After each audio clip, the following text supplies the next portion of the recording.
أنا لما رجعت من دراستي في الأزهر زمان وأتيت إلى الصومال عند الوالد، سألني كم وردك من القرآن؟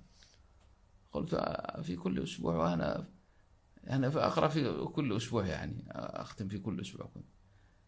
فظننت أنه سيمدحني ولا سيثني علي، فإذ به ينهرني. يقول لي عجيب، أسبوع؟ يقول أتعرف ما تعني من كلامك؟ قلت ماذا؟ قال تغيب عنك كل آية أسبوع، يعني كل آية من القرآن تغيب عنك أسبوع، لا تراها إلا في الأسبوع إلا يوم واحد، إلا مرة واحدة. وما الذي أشغلك؟ عندك عيال، عندك زوجات، عندك كذا، ما الذي تفعله هناك؟ أنا أرسلتك تتعلم القرآن. فكان عجبا، فكأنه كان يريد مني أن أن أن أكون مثل ورده. كان ورده 3 أيام، كل 3 أيام يختم ختم، كل 3 أيام يختم، لا يتركه لا في سفر ولا في حضر ولا في أي مكان. ومن عجيب ما اتفق أيضا أنه مر على القاهرة وهو في طريقه إلى الصومال، جاي من إيطاليا، كان عنده رحلة علاج. وذاك الوقت ما في لا جوالات ولا رسائل ولا أي شيء، يعني ما أعرف. أنا يطب عليك فجأة يعني. أنا في مكان اسمه مدينة البعوث الإسلامية فيها الطلاب، فإذ البواب يأتيني يقول لي في سيارة حق السفارة منتظر. الوالد جاء واستقبلته السفارة ونزلوه في فندق، عنده ترانزيت 3-4 ساعات، أنزلوه في فندق ويواصل إلى البلاد يعني، وأنا لا أعلم ذلك. فاستغربت وركبت السيارة وجيت عند الفندق، وإذ بالوالد جالس.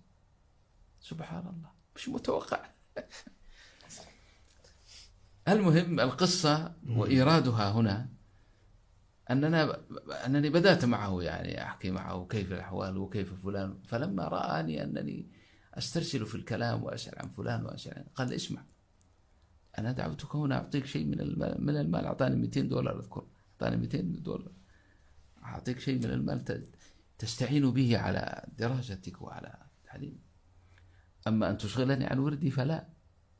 تجلس تقرأ معي، لا إله إلا الله، أو تذهب إلى والعهد به بعيد يعني. بعيد يعني، سبحان قرابة الله. سنة ما رأيته ولا راني.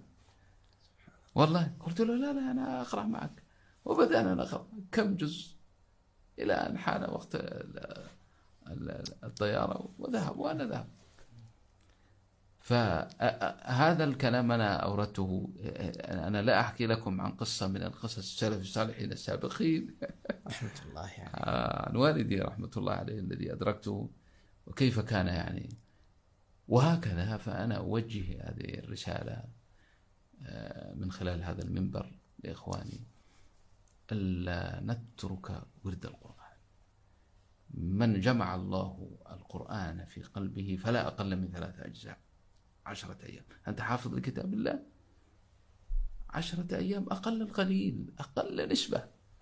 والأسبوع أفضل، أن تختم في كل أسبوع مرة أفضل. وناهيك بما ذكرت لك، يعني تختم في كل أسبوع، يعني كل آية منها تغيب عنك أسبوع، ما تشوفها إلا في الأسبوع مرة. زين. ولكن بركة القرآن الحمد لله، يعني أسبوع شيء طيب جدا. وإذا